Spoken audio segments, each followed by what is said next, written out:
Baik,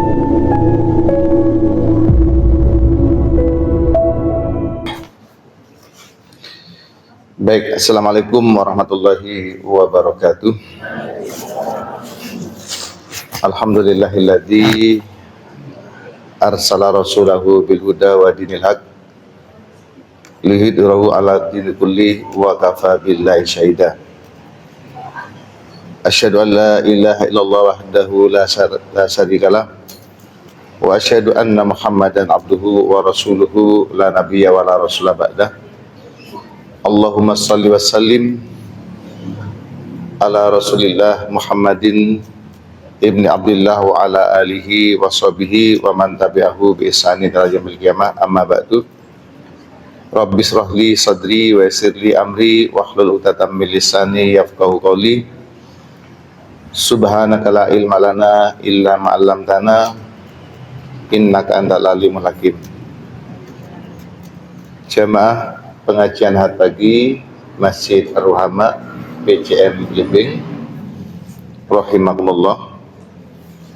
Kita bersyukur pada hari ini, hari Ahad tanggal 17 Rabiul Akhir 1446 Hijriah, bertepatan dengan tanggal 20 Oktober 2024, bertepatan dengan pelantikan Presiden dan Wakil Presiden. Kita dapat berkumpul di masjid ini untuk thalabul ilmi, mengaji.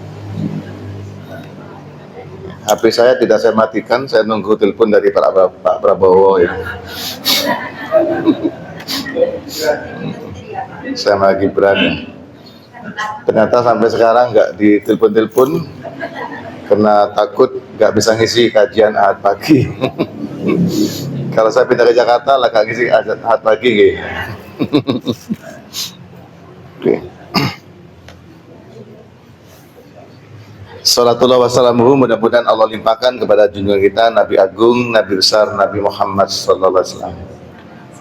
Baik Bapak Ibu sekalian, kita lanjutkan kajian kita, yaitu kajian kitab Al-Jami' Shahih fi Ahadisil Aqidah.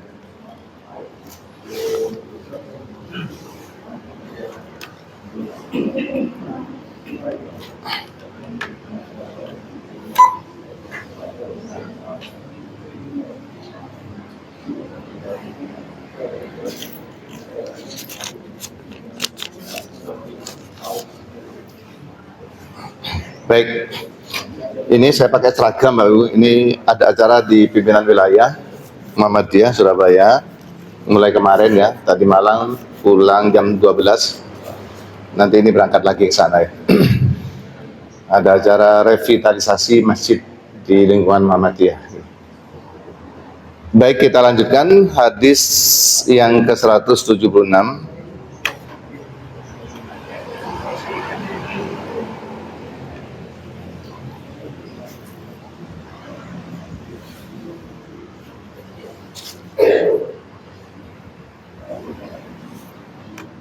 Sabar Mas. Sabar.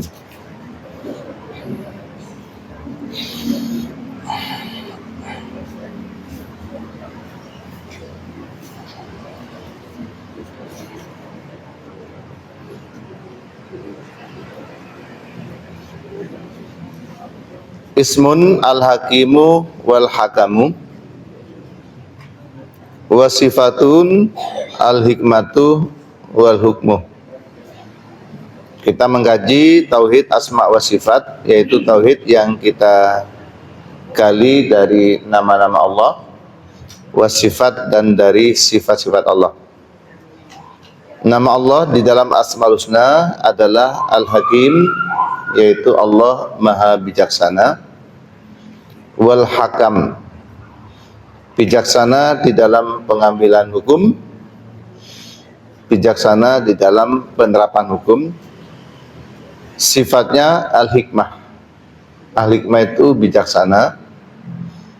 Wal hukmu, sifatnya pemberi hukum, bisa juga wal hukam, yaitu kebijaksanaan-kebijaksanaan.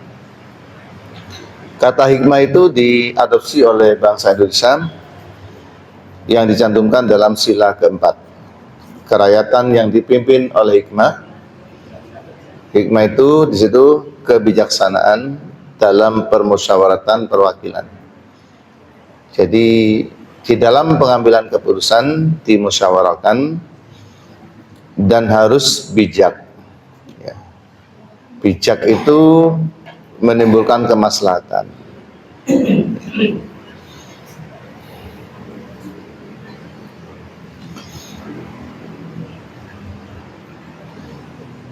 Ya, hadis ke-176.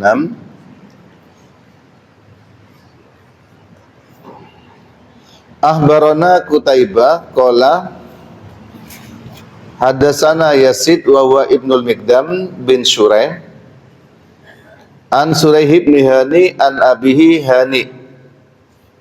Telah bercerita pada kami siapa Qutaibah. Lalu Qutaibah mengatakan telah bercerita kepada kami Yazid. Ya. Yazid dia adalah Ibnul Mikdam, anak laki-lakinya Mikdam bin Shuraih, an Shuraih dari Shuraih bin Hani, an abihi dari bapaknya yaitu namanya Hani. Annahu lamma wafada. Wafada itu annahu sesungguhnya Hani lamma wafada ila Rasulillah sallallahu alaihi wasallam sami'ahu wa yaknuna hani'an Abul Hakam. Jadi suatu ketika Hani itu menghadap Rasulullah Muhammad sallallahu alaihi wasallam. Ya. Lalu dia mendengar bahwa Hani itu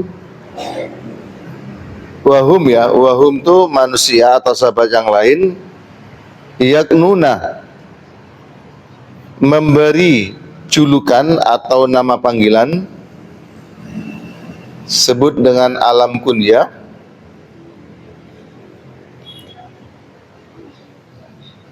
disebut dengan nama panggilannya adalah Abul Hakam. Abul Hakam bapaknya Hakam.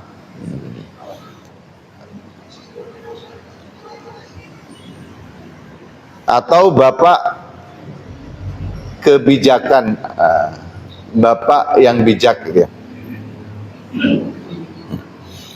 Bapak yang bijak. Jadi saat dia datang Rasulullah SAW mendengar.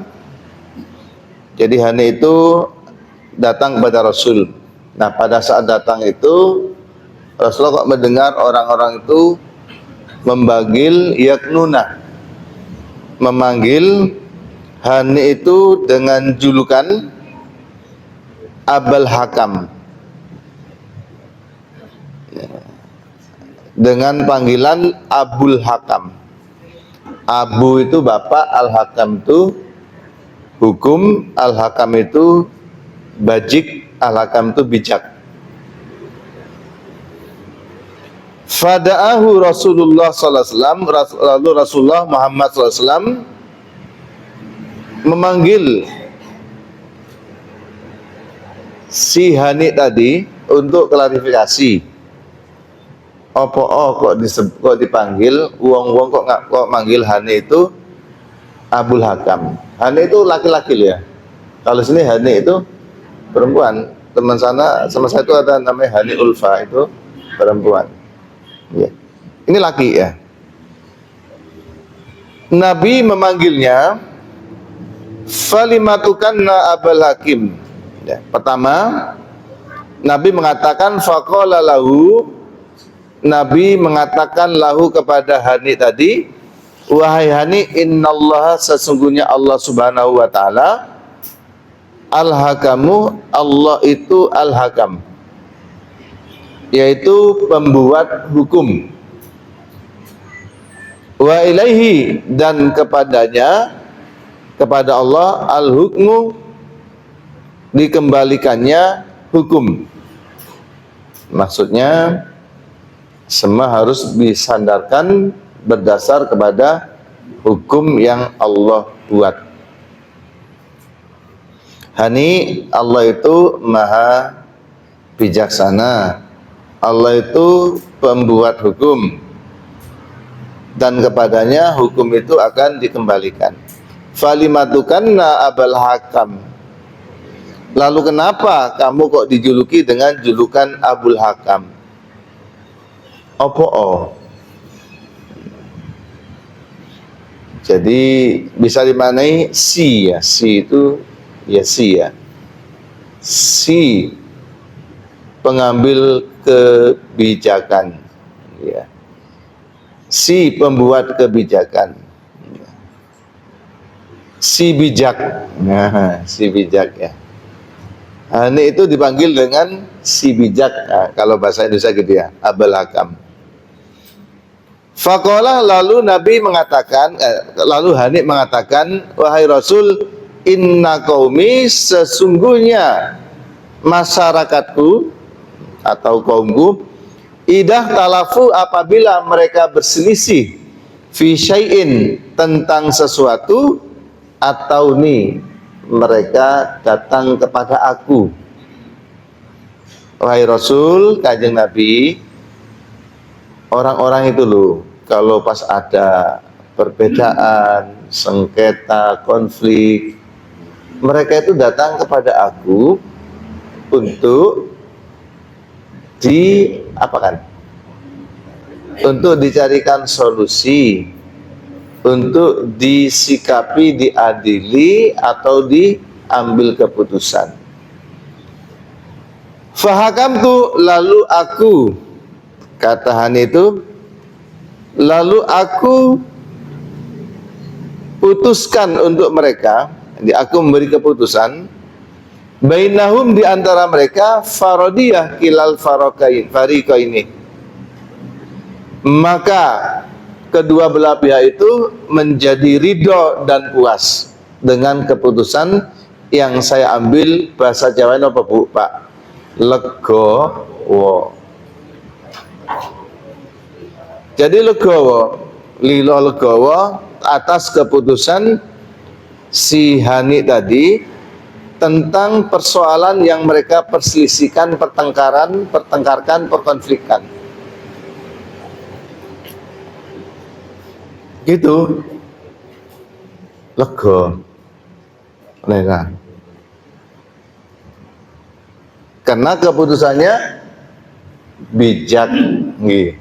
Bahasa Arabnya bijak itu hakam, terus hakim itu pembuat hukum atau pengambil keputusan. Qala, mendengar seperti itu, Nabi kagum, mengapresiasi.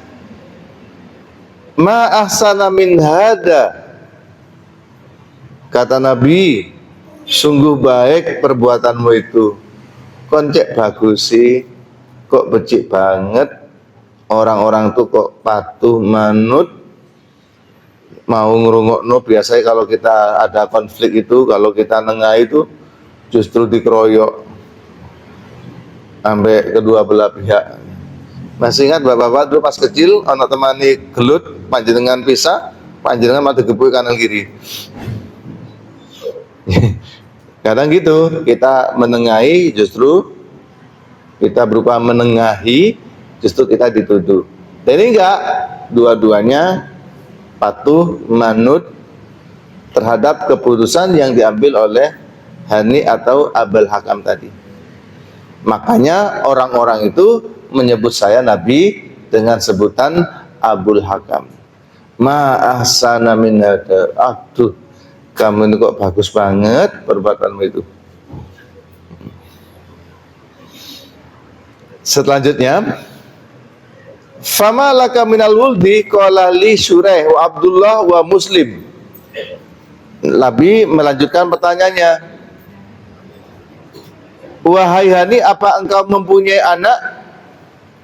Fama laka minal wuldi, apakah engkau punya anak? Qala na'am li, iya Rasul, saya itu punya anak. Satu bernama Syureh, wa Abdullah, yang kedua namanya Abdullah, wa Muslimun, yang ketiga namanya Muslim. Ada 3 anakku, Syureh, Abdullah, sama yang ketiga namanya Muslim. Kalau banyak muslimin, Muslim. Nabi bertanya lagi, faman akbaruhum, wahai Hani, siapa di antara 3 anakmu itu yang paling tua? Tua itu apa bahasanya? Sulung, sulung apa rakil? Sulung. Siapa yang paling tua di antara 3 orang tadi, Syureh, Abdullah, Muslim? Qala, Hani mengatakan Suraihun. Maka ya kata Hani, yang paling tua adalah Syureh.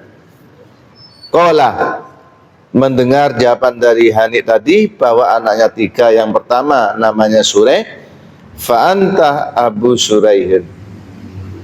Beliau mengatakan, kamu itu yang benar dijuluki Abu Syureh, bukan Abul Hakam. Dijuluki Abu Syureh, bukan Abul Hakam.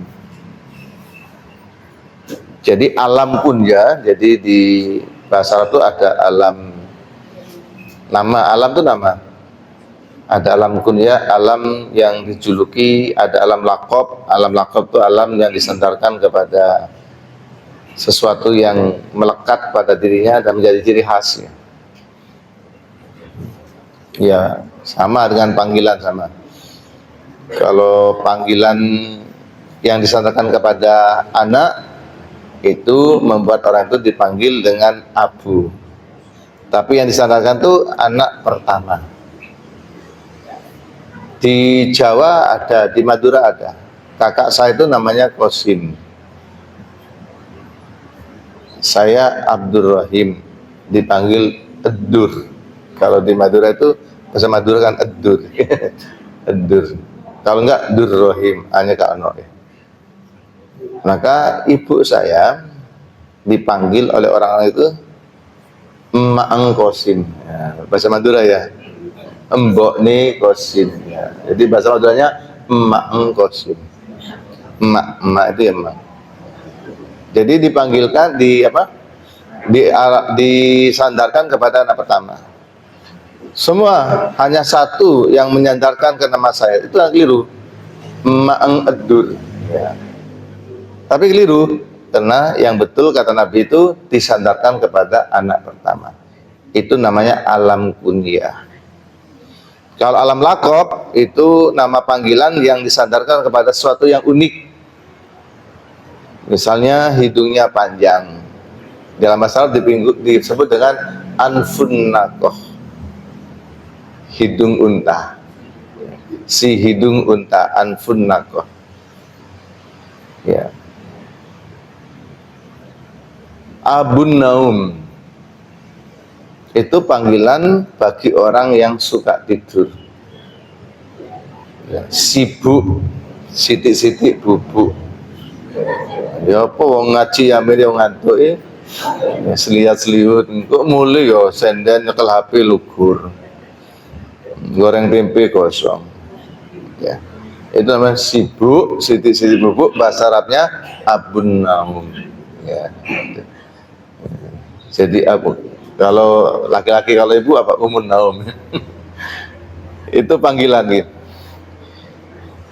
Dari sini Bapak Ibu Saudara tergambar bahwa Asmaul Husna adalah sifat Allah yang kita tidak boleh bersandar kepadanya sehingga kita tidak salah paham, karena yang paling bijak adalah Allah. Ya, yang paling berhak membuat hukum adalah Allah, sehingga Al-Hakim itu hanya milik Allah, Al-Hakam itu hanya milik Allah. Baik, kita dalam nanti kita lihat dulu ya. Aspek akidah dalam hadis tersebut yang pertama, innallaha huwal hakamu. Allah itu pembuat hukum. Ada yang memaknai Allah itu bijak dalam mengambil atau membuat hukum. Ya. Wa ilaihil hukmu, kelebihan Arabnya, kepadanya hukum itu dikembalikan. Artinya kalau ada persoalan di dalam mengambil keputusan, berpijaklah kepada hukum yang telah Allah tentukan. Tentu di Al-Quran banyak yang sifatnya normatif global, lalu di hadis itu sifatnya terperinci. Jadi kembali ke hukum Allah. Bagaimana menurut hukum Allah dan Rasulnya? Oh iya, kalau ada orang mati itu ada persoalan. Persoalan warisan itu ono sing jalukake, ono sing jaluk tempat strategis. Podo-podo ono sawah, satunya pinggir jalan besar, satunya masuk gang. Dia kok ngotot jaluk yang pinggir jalan raya. Itu gimana? Kembalikan ke hukum Allah. Langsung dibuka bab waris. Siapa yang meninggal, terus siapa yang ditinggal. Oh, yang meninggal Pak Ahmad. Maka Pak Ahmad meninggalkan istri namanya Bu Ahmad. Punya anak laki-laki 1, perempuan 2. Pak Ahmad gak punya bapak, gak punya ibu. Sebelum mati orang tuanya sudah. Maka Bu Ahmad tuh ahli waris. Anak laki-laki ahli waris, 2 anak perempuan ahli waris. Ada yang ngotot pengen banyak. Pokoknya ya, saya walaupun perempuan tapi saya anak pertama, saya juga harus sama bagian saya dengan yang laki-laki. Kok enak aku pengen ngewangi bapak ngirim panganan nang sawah pas bapak macul, saya kira dibagi laku akian sing lanang kok nyimut. Nah, maka dikembalikan ke hukum Allah, suruh duduk bersama-sama. Kalau kita ngomong nggak mempan, datangkan Pak Mudin atau dari KUA untuk memberi pencerahan bahwa Allah berfirman lidzakari mislu hadil unsaya ini. Bagi perempuan, maaf, bagi laki-laki itu bagiannya 2 kali lipat daripada perempuan. Maka anak laki-laki tadi dapat 2, anak perempuan masing-masing dapat 1, sehingga baginya bukan 3 tapi dibagi 4. Yang 2 untuk anak laki-laki, yang 2 untuk anak perempuan, masing-masing 1. Itu setelah dibagi untuk ibu siapa nih? Ibu Hakim ya, Ibu Ahmad ya. Setelah dibagi untuk Ibu Ahmad tadi, Ibu Ahmadnya ya gak boleh ngotot. Saya kan bojone, kan kudu oleh akeh. Wong aku ngewangi bapak ini, ya, kudu oleh akeh. Maka si istri dari Pak Ahmad yang namanya Ibu Ahmad itu harus tunduk pada Al-Quran. Apa kata Al-Quran? Bahwa untuk istri, ya, itu bagiannya adalah berapa?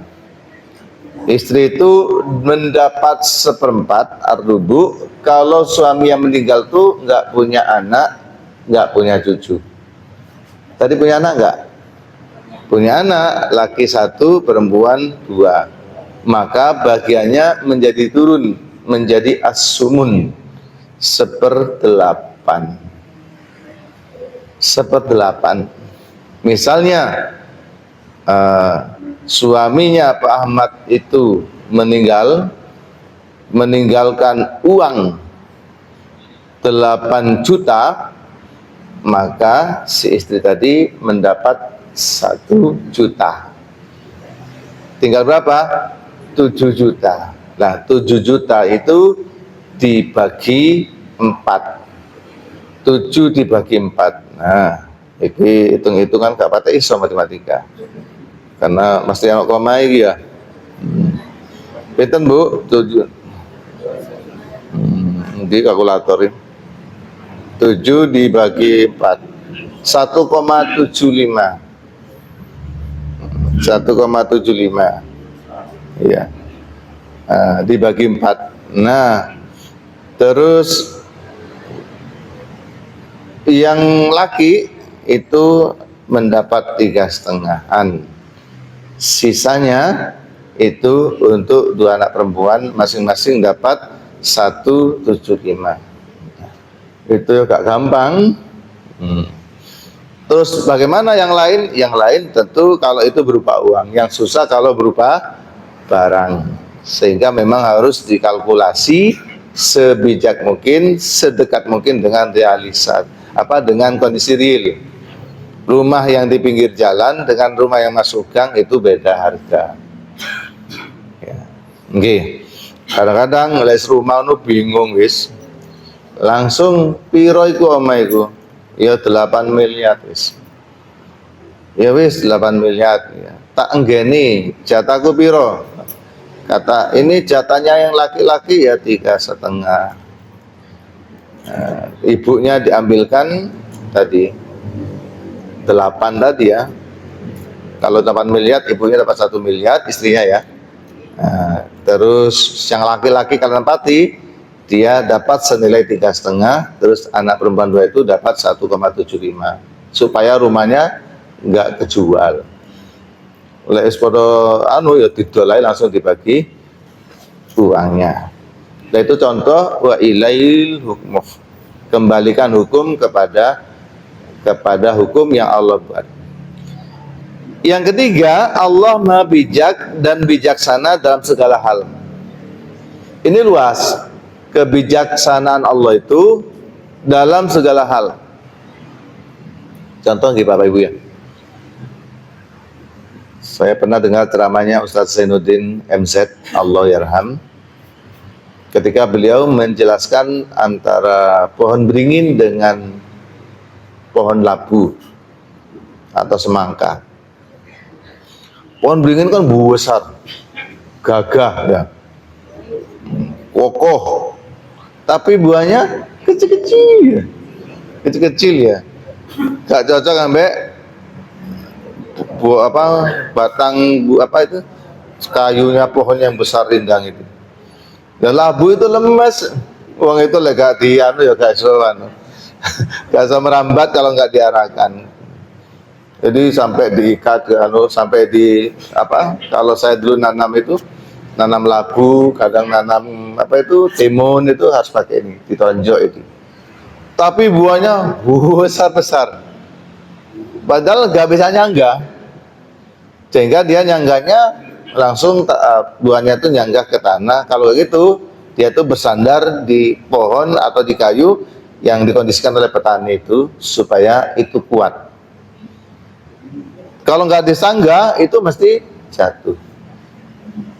Lalu ada yang berpikir, nah iya Gusti Allah itu kok entos ya. Mesti ini kan sing pohonnya gede, buahnya gede. Sing pohonnya lemes, ya buahnya cilik. Lalu orang itu istirahat di bawah pohon beringin itu, istirahat ambek bantalan tangan, pasti tangan ini keringgingan.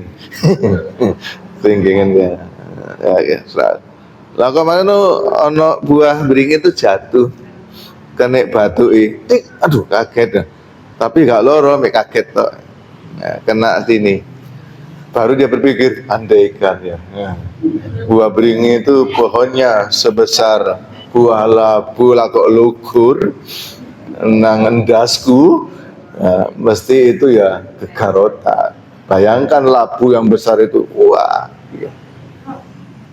Besar. Wong saya itu pernah ibu-ibu umbah-umbah. Saya ini ya umbah-umbah ya. Umbah-umbah dia beli beli apa ya? Sumber ya. Namanya Sumber Butuh. Di sana di Pagelaran sana. Pas saya masih santri ya, umba-umba kan. Lah kok ono mengkudu lugur. Gak patek gede. Lah kok kena ini? Kena leher. Oh itu gak mari seminggu. Pas ini kan, pas ngojek terus sampai sabun sing melompat-lompat namanya sabun kodok. Eling Bu. Sabun batangan kodok. Kalau nang bayar kayak sabun kodok, sak kodor itu wis. Tapi enak apa? Bau badan tuh hilang ya kena sabun kodok itu. Saya golek tidak nemu saya sabun kodok. Ada ya, ingin bernostalgia. Keluguran ini mengkudu gak mari seminggu kaget tak golek sapa nyawat aku kan uang tak delok kiriman toko dhuwur ini untung ini pas nipis bayangkan lek walu bijak kan Allah menurut kita gak proporsional sing cilik dikek uang gede sing gede dikek uang cilik itu baru satu belum yang lain. Oh satu aja itu. Yang berikutnya anggota tubuh kita dulu. Manusia itu kita ini diberi keistimewaan. Kaki kita itu cuma 2, tapi dikasih bonus tangan.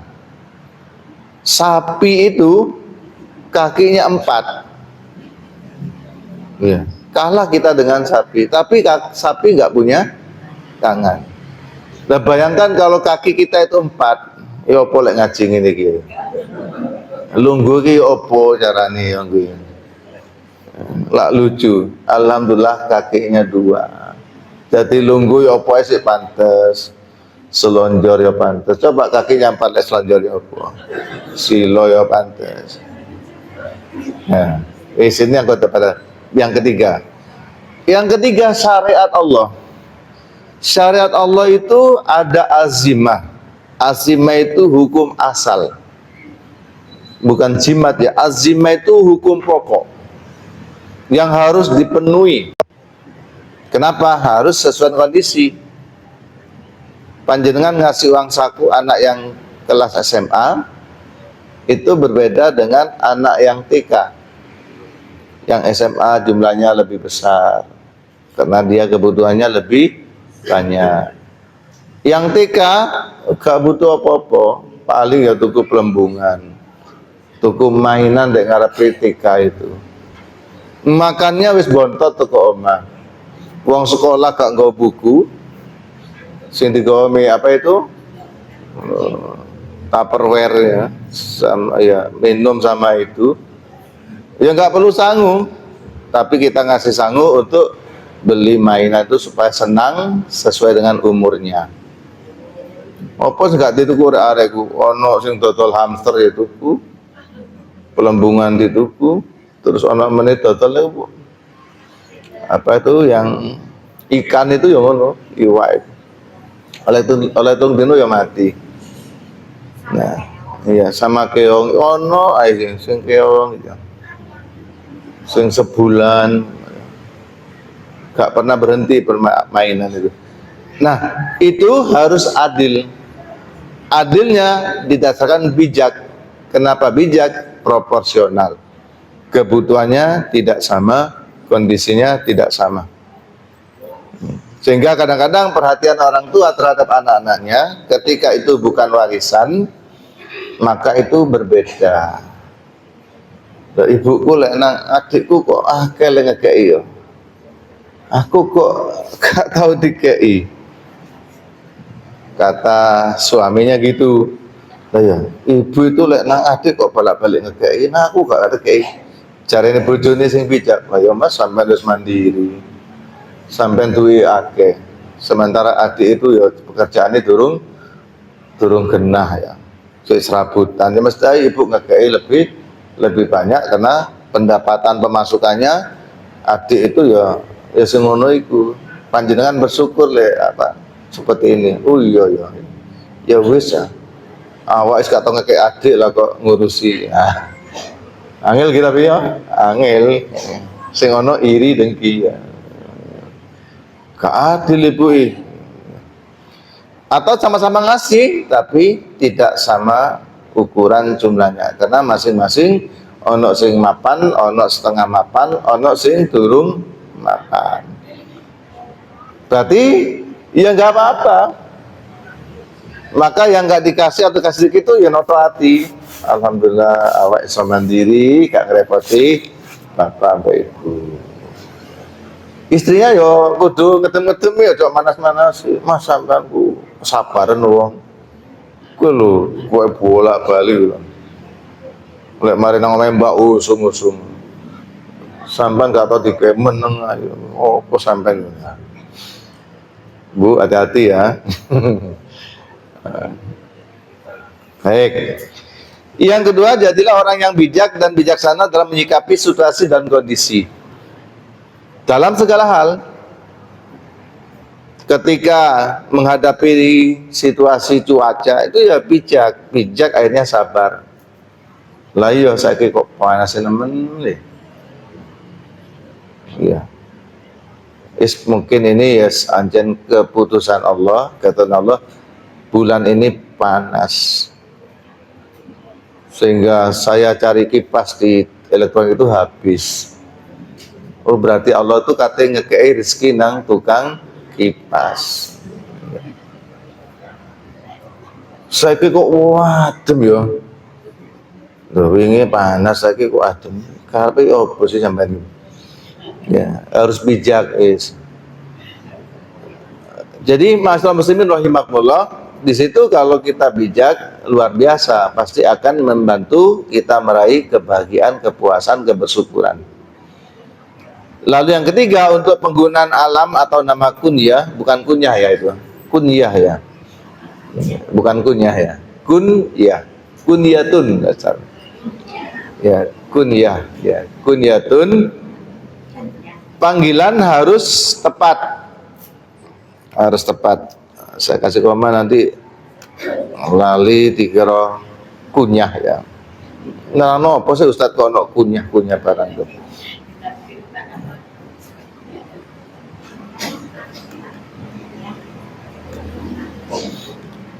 Harus tepat, tidak atau bukan disandarkan kepada nama-nama Allah seperti Abul Hakam.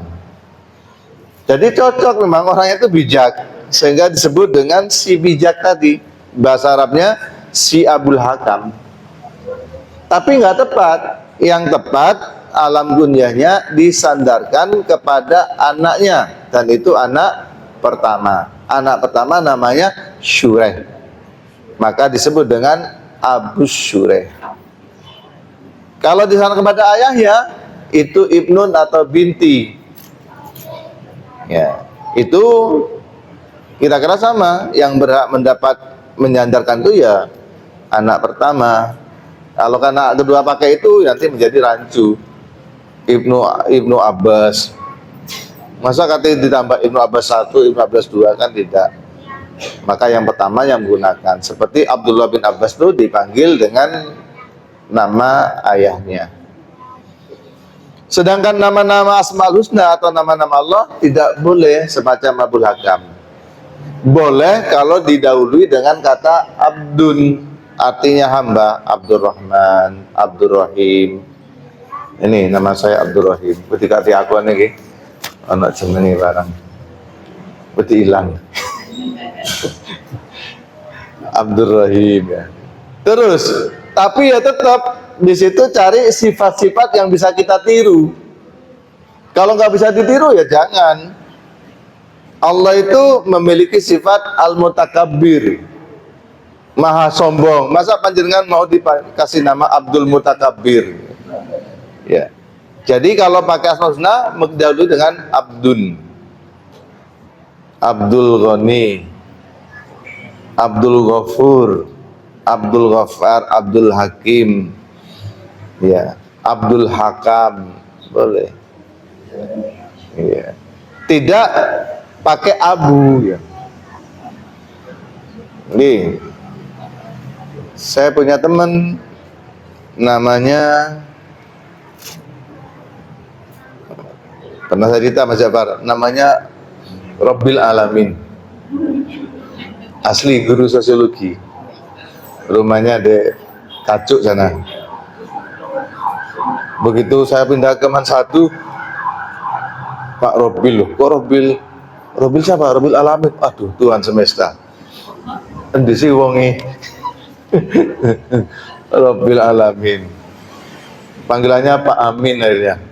Namanya Robil Alamin. Itu ya nggak boleh. Ya. Tapi apa kadung KTK, KTP, akta kelahiran, SK macam-macam, lek dirubah tambah dawa gak sedo gajian. Ya. Kadung dadi. Tetap Robil Alamin. Mungkin dia itu ada kalimat yang terbuang, mungkin rahmatun mir Rabbil Alamin atau nurun mir Rabbil Alamin, rahmat dari Tuhan semesta alam, cahaya dari semesta alam. Tidak ada itu. Itu Bapak Ibu, seharusnya kalau mau kasih nama pakai yang Arab-Arab itu konsultasi ke kiai, ustadz, guru agama. Saya ini sering dimintai pendapat untuk nama-nama itu. Ustadz, ini anak saya lahir, tolong dicarikan nama. Oh, nggih. Saya masuk kamar, Bu. Dikira apa? Minta petunjuk? Tidak. Saya cari absen sekolah itu. Itu kan nama-namanya banyak, nggih. Absen sekolah itu banyak. Tak carikan yang bagus dan anaknya baik. Kadang-kadang namanya bagus, kabutan jeneng, anaknya beti ya. Kata kai, ya.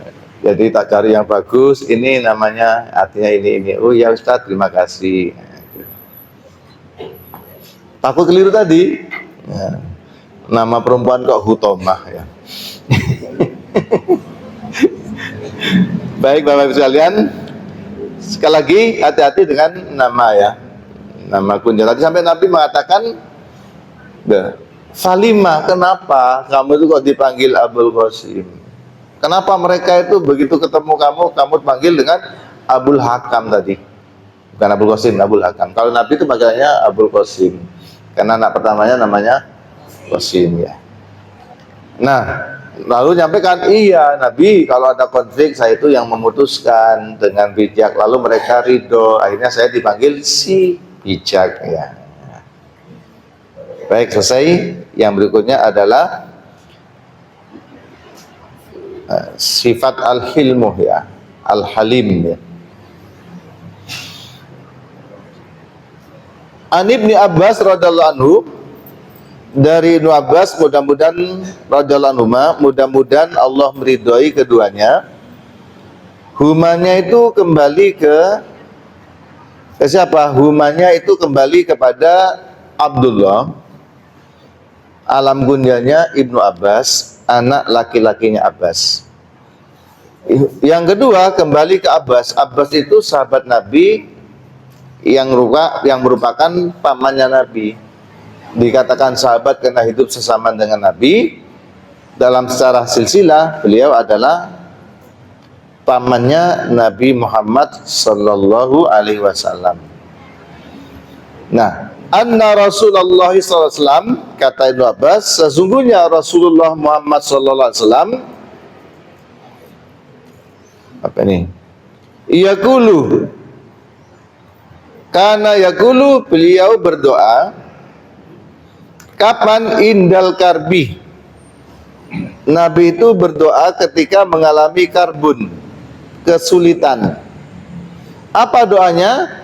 La ilaha illallah al-adimul halim. La ilaha illallah rabbul arshil adim. La ilaha illallah rabbus samawati wa rabbul ardi wa rabbul arshil karim. La ilaha illallah, tiada Tuhan selain Allah, tiada ilah yang berhak disembah illallah, kecuali Allah. Siapa Allah itu? Allah memiliki sifat al-adimu, yang maha agung. Sifat maha agung saja tidak. Allah al-halimu, yang maha lembut, Allah yang maha santun.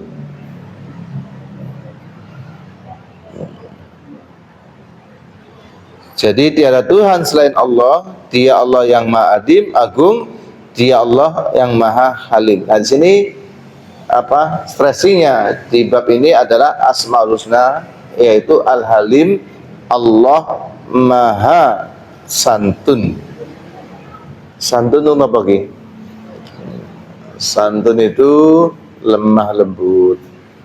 Santun itu sopan. Santun itu halus ngomongi. Ibu. Santun.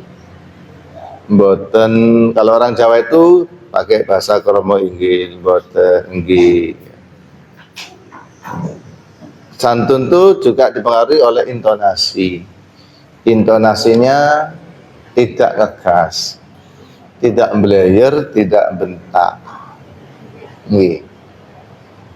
Nah, itu santunnya Allah tentu lebih luas lagi. Allah itu kadang-kadang memberi peringatan dengan cara yang sangat santun. Begitu panjenengan batin negatif terhadap teman panjenengan, panjenengan lah kok ngalami ngaji noleh konjoni teklak tekluk. Kalau kok panjenengan batin, wongku bola balik turu ngaji ngantuk. Batin kan gak koyo aku ini tadi turuan gak oleh 5 menit lah kok pulpennya lugur loh kok lugur, aku ngantuk ya. Makanya toh bercapa diri, makanya kok kakean ngomong komentar batin lah sakit dibalas. Oh iya ya, seperti itu di tanah air, apalagi di tanah suci. Di tanah suci itu ada jamaah itu suami istri, bojone ke gegeri gatel, dikukur itu dibuka sing lanang nggih. Ku njaluk dikukur ndek iki, ndek apa? Ndek tangga darurat itu lho. Ketemu konjone, iku lha apa sih? Kok kukur-kukuran dek jopo, kok gak dek jeru ae. Dek jeru apa gak bahaya ya? Walaupun suami istri kan masih haji kan ya.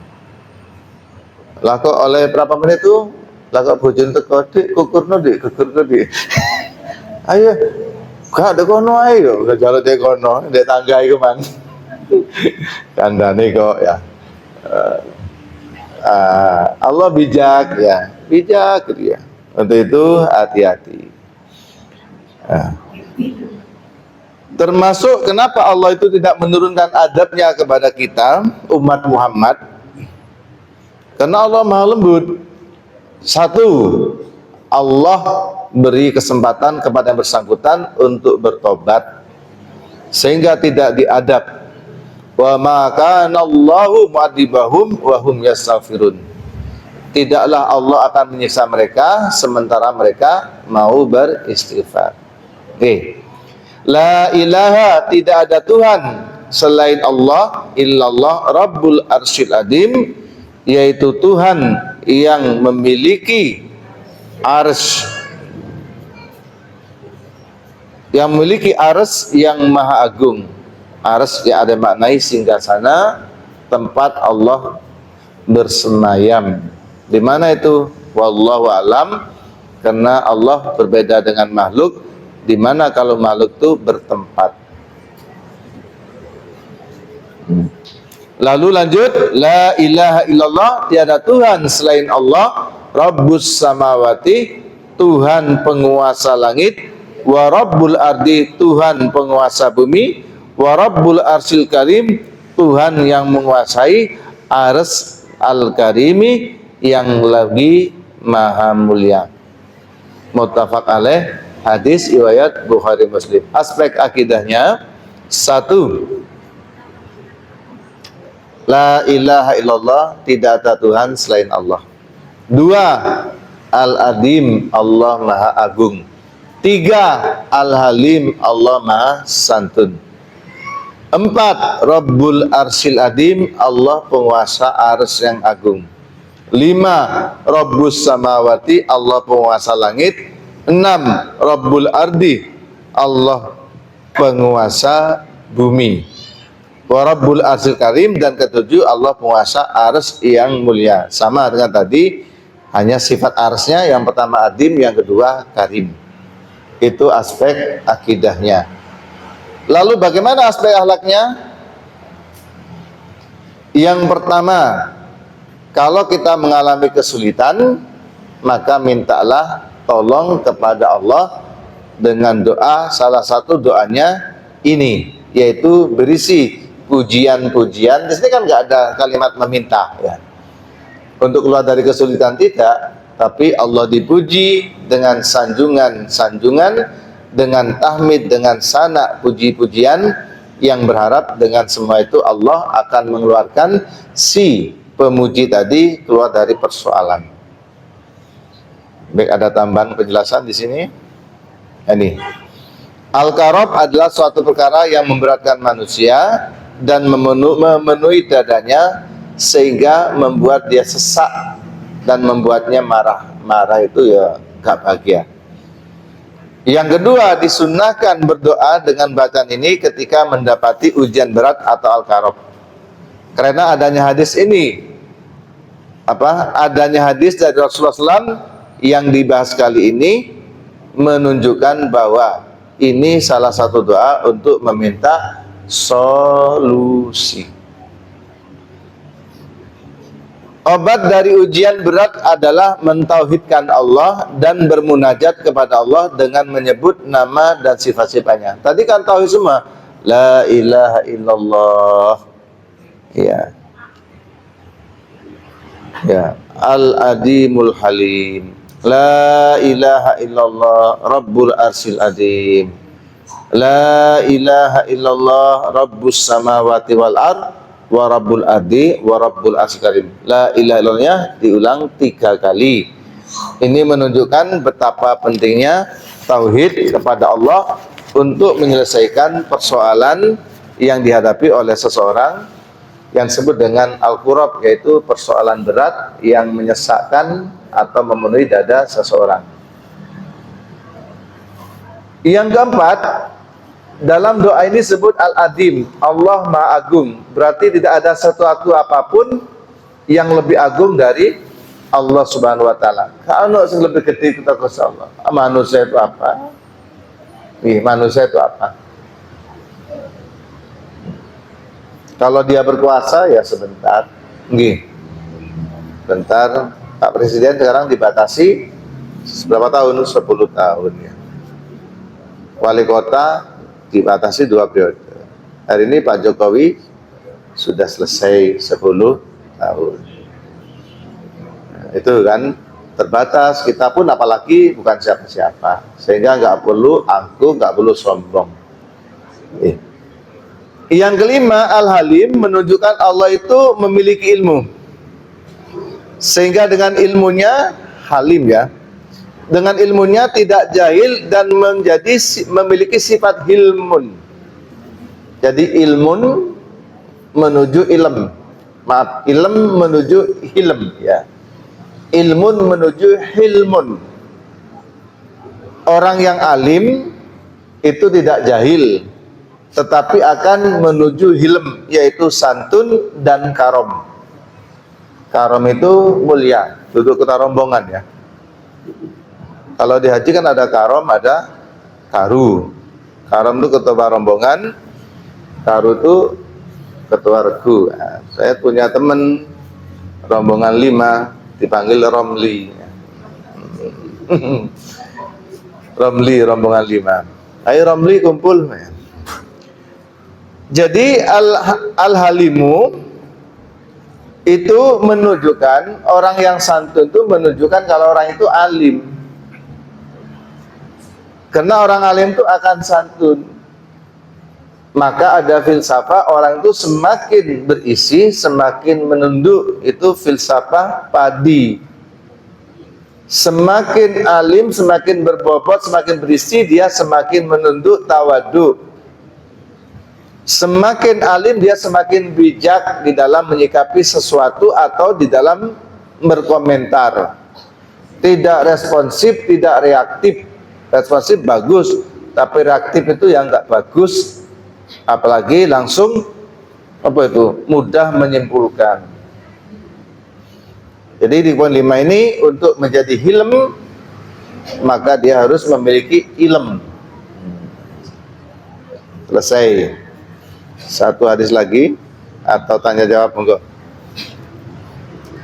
Oke, ada waktu 5 menit, Mas. Monggo. Ya, terima kasih. Ini dari saya, Ustaz. Monggo, Mas.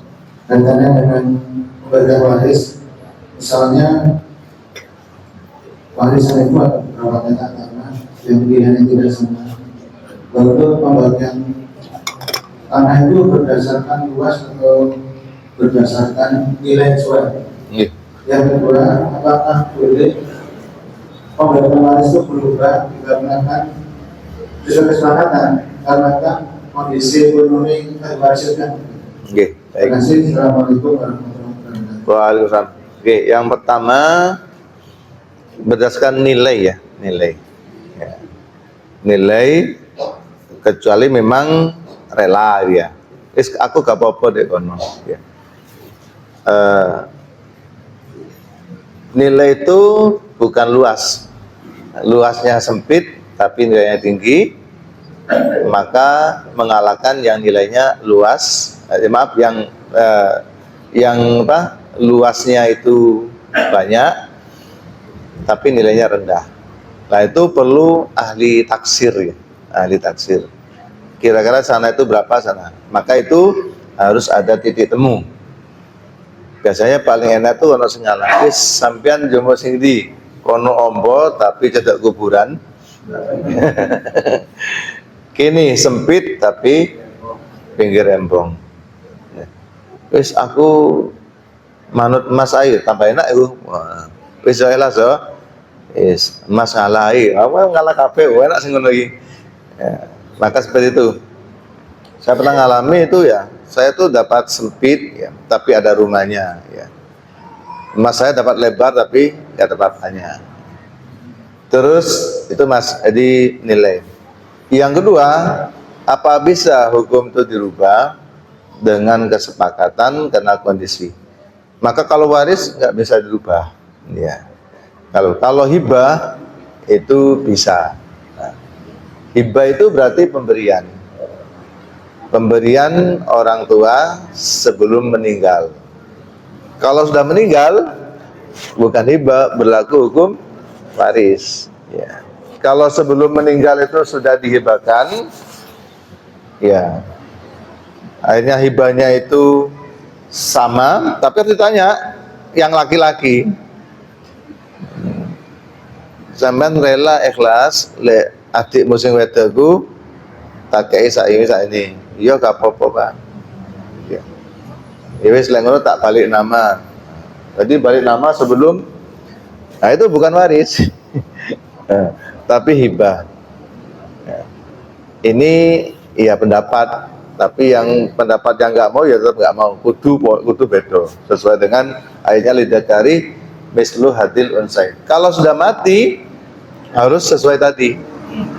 Nah seandainya setelah dibagi ada misalnya tadi anak pamat 2 perempuan, laki-laki 1, mau dianggap sama, itu harus dibagi sesuai dengan yang seharusnya. Yang laki-laki dapat 3,5, yang perempuan dapat 1,75. Setelah selesai dibagi, kalau yang laki-laki mau ikhlas disamaratakan, berarti itu sedekahnya si laki-laki. Tapi ingat, si laki-laki itu punya istri apa belum? Sudah punya, ya istrinya kudu jalui pendapat. Iki apa di aku kan oleh sakmene karepmu cek bodoh. Tak jupuk tapi tak kena mbakku ya. Sama adikku sing wedok. Kau sama awake dhewe butuh duit sampean kok gaya to awake dhewe sik koyo iki. Nah, kayak itu. Makanya harus dirunding. Kalau enggak nanti pasti enggak harmonis panjenengan harmonis di depan mbak dan adik perempuannya, tapi nggak harmonis dengan istrinya, diceramai sak minggu. Nonton nggih. Terus bagaimana dengan anak angkat? Anak angkat tidak dapat warisan. Tabani, makanya kalau warisan maka itu diberi hibah sebelum masing-masing itu wafat. Hibah dengan yang seharusnya. Wallahu alam nggih. Nggih. Baik. Bapak ada Mas ada hendak ini. Ya. Satu nggih.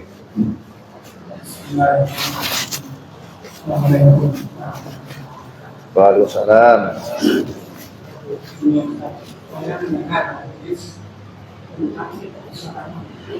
Nggih. Allah itu langit dan bumi tidak mampu menampung Allah, tapi satu seorang mukmin mampu menampung. Saya akan Iya. yang kedua itu yang masalah warisan. Kekayaan orang itu nggak bisa dihormati. Iya. Tapi sudah mati berwasiat. Kalau aku mati nanti semua tahun ini jadi milik maka fakir miskin. Nggih. Itu benar. Oke. Baik. Monggo langsung ke Ibu.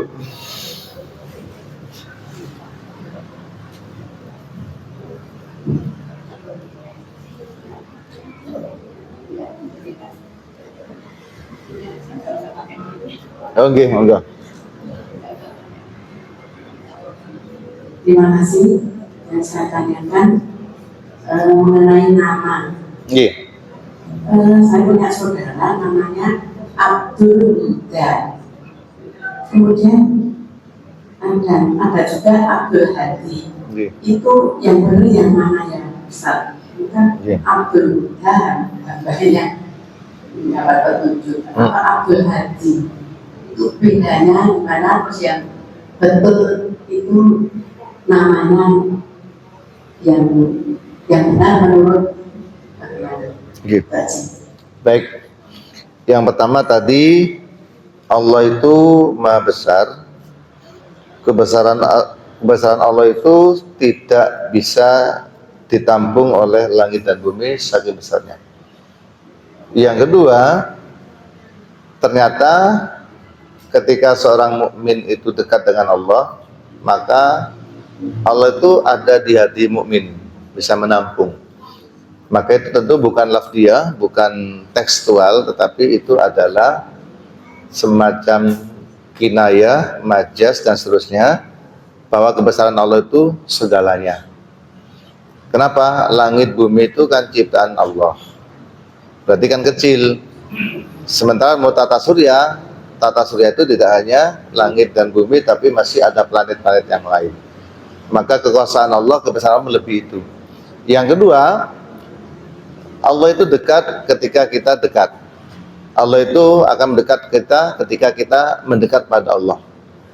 Maka kedekatan kita membuat Allah itu ada di hati kita. Artinya hati kita itu senantiasa ingat, zikir kepada Allah. Maka Allah yang Maha Besar itu bisa masuk di hati seorang mukmin, bukan masuk dalam arti materi, sehingga nggak terukur seperti itu. Yang kedua, tentang wasiat. Wasiat itu salah satu yang dianjurkan dalam Al-Quran. Ketika sudah ada tanda-tanda kematian akan datang, maka disunnahkan, dianjurkan berwasiat supaya harta itu ada yang nyantol untuk sedekah jariyah pada saat orang itu sudah meninggal. Nah, wasiat itu beda dengan sedekah. Kalau sedekah langsung dikasihkan serahkan sekarang. Kalau wasiat berlaku jika saya mati, harta ini tolong serahkan ke panti asuhan Mas Mansur misalnya. Kapan berlakunya? Le aku mati. Le saya kan belum mati, ya saya tak garap. Ada ketentuan yang berikutnya. Nabi menyampaikan, ada orang itu mau berwasiat dengan hartanya yang banyak. Nabi melarang. Tidak boleh. Akhirnya masih ngotot. Mau berwasiat dengan separuh dari hartanya. Enggak boleh. Nabi akhirnya mengatakan fasulus, wasiat itu maksimal sepertiga dari jumlah harta itu. Misalnya panjenengan punya harta 9 juta, tidak boleh diwasiatkan semua 9 juta atau 4,5 juta. Paling boleh itu bolehnya maksimal hanya 3 juta. Semangat, tapi hukum Islam tetap membatasi. Karena kita nggak ngerti kondisi keluarga saat ini, saat akan datang kan nggak tahu. Ya tahu foto cukup, tapi nggak ngerti urusan dapur orang ya. Ruweti susut lah nggak ru ya. Sehingga kita nggak bisa egois. Panjenengan punya anak, punya cucu, cucu pun juga termasuk ahli waris ketika sang ayah dan ibunya tidak ada. Terus dari ibu tadi, al-huda apa al-hadi? Jadi kalau sifat Allah itu al-hadi, artinya yang memberi petunjuk. Kalau al-huda itu petunjuknya.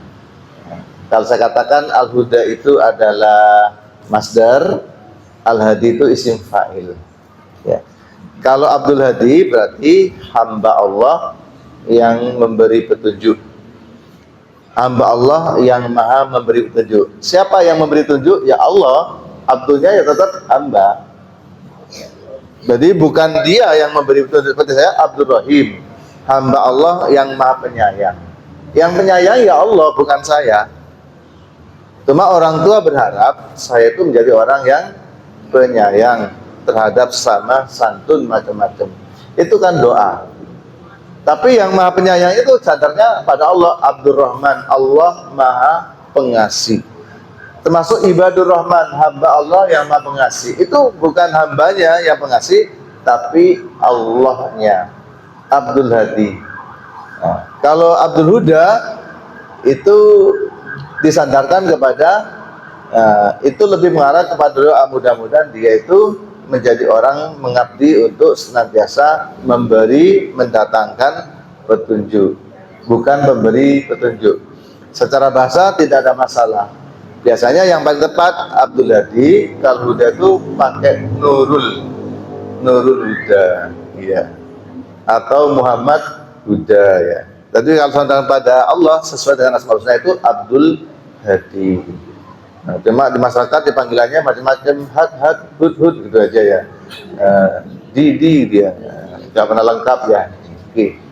Demikian Bapak Ibu, wallahu a'lam bishawab. Saya kembalikan Mas Jabar. Saya mohon maaf jika ada hal yang kurang berkenan. Insya Allah kita sambung ke hadis berikutnya. Insya Allah hadis 178. Terima kasih. Mohon maaf. Assalamualaikum warahmatullahi wabarakatuh.